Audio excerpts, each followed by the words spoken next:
Breaking news చూస్తున్న మనం తెలంగాణలో 10వ తరగతి పరీక్షల షెడ్యూల్ విడుదలైంది. మార్చి 18 నుంచి ఏప్రిల్ 2వ తేదీ వరకు పరీక్షలు జరగనున్నాయి. ఈ మేరకు రాష్ట్ర విద్యాశాఖ షెడ్యూల్ విడుదల చేసింది.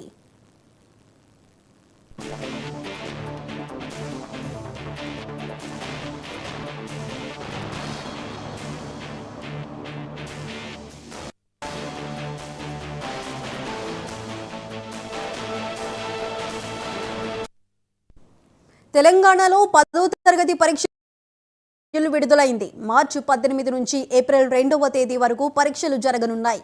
ఈ మేరకు రాష్ట్ర విద్యాశాఖ షెడ్యూల్ విడుదల చేసింది.